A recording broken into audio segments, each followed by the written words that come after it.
Assalamualaikum warahmatullahi wabarakatuh. Sahabat petani, kali ini saya akan menjelaskan betapa pentingnya dalam penentuan jumlah kerapatan tanam kelapa sawit dalam 1 hektar. Kenapa ini penting? Karena ini adalah hal pekerjaan yang utama setelah pemilihan bibit yang bersertifikat. Kemudian juga kita harus memperhatikan juga jarak tanam yang kita tanam di lapangan harus benar-benar petani memahamin. Jangan salah dalam menentukan jarak tanam. Karena sekali salah dalam menentukan jarak tanam akan berisiko sampai tanaman kelapa sawit ini mengalami ataupun proses masa tumbang ataupun replanting.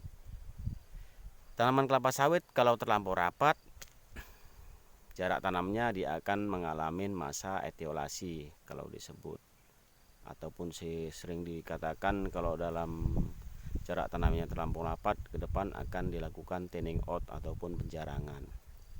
Memang pada satu sisi pada tahap awal kalau jarak tanamnya terlampau rapat, pada masa umur di bawah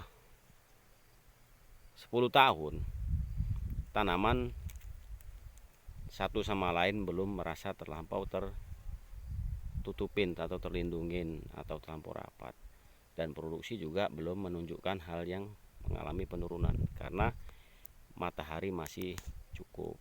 Tapi seiringnya dengan pertumbuhan tanaman yang meninggi dan membesar, di situ juga tanaman kelapa sawit membutuhkan penyiaran matahari yang cukup betul-betul maksimal dalam proses fotosintesis. Nah, di sini saya akan menjelaskan untuk penentuan penanaman kelapa sawit biasa kita menggunakan standar dari PPKS yang setelah lama dibentuk untuk petani sawit Indonesia dan pekebun sawit. Jadi secara umum saya jelaskan untuk SPH 136 pokok per hektar. Berapa sih jarak tanam yang petani harus pahamin? Jadi jarak tanam untuk SPH 136 biasa menggunakan jarak tanam 7,8 kali 9 meter. 7,8 itu yang mana sih? Jadi 7,8 meter itu jarak antara barisan. Ini depan saya ini adalah barisan, dan yang di depan saya tunjuk sana itu adalah barisan. Nah, inilah jaraknya yang 7,8.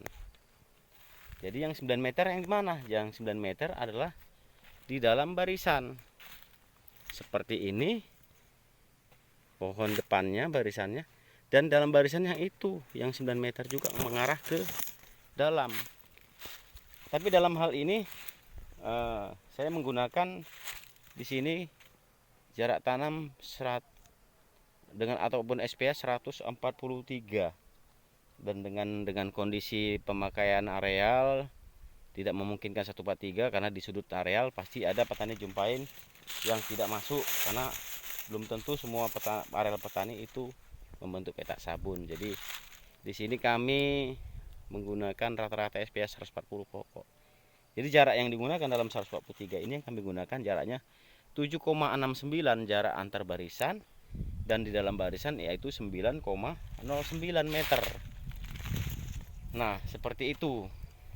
Jadi petani harus mengerti, memahami kenapa sih jarak tanamnya ini di dalam barisan kok 9 meter, ke arah dalamnya kok lebih lebar.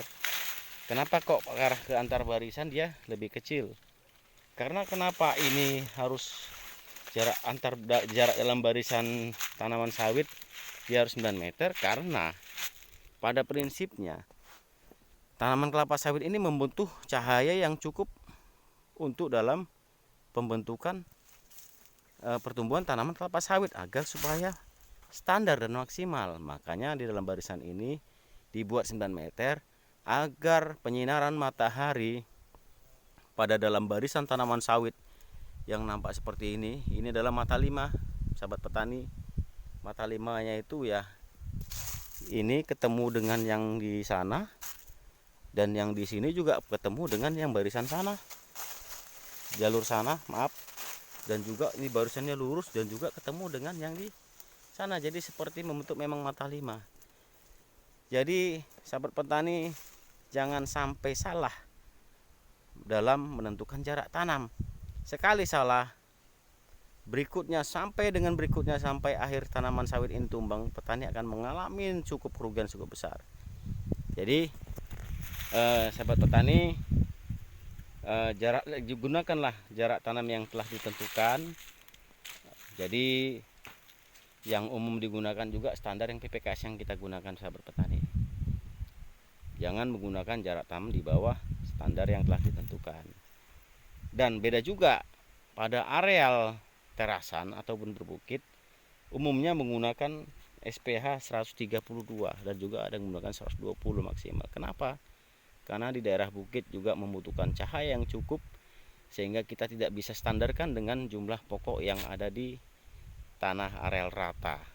Jadi sehingga pada berbukit SPH-nya 132 lebih rendah dan jarak tanamnya digunakan juga 8,3 kali 9,09 meter.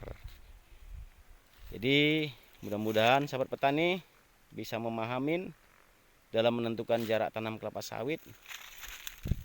Ini juga harus kita pahamin, jangan sampai salah milih. Sekali petani salah memilih jarak tanam dalam menentukan jarak tanam yang digunakan, maka ambiarlah ke depan produksinya pada lahan yang petani miliki. Mudah-mudahan ini bisa menjadi pemahaman, pengetahuan, dan bisa kita terapkan untuk petani kita di Indonesia ini supaya paham. Terima kasih. Assalamualaikum warahmatullahi wabarakatuh. Salam sahabat petani.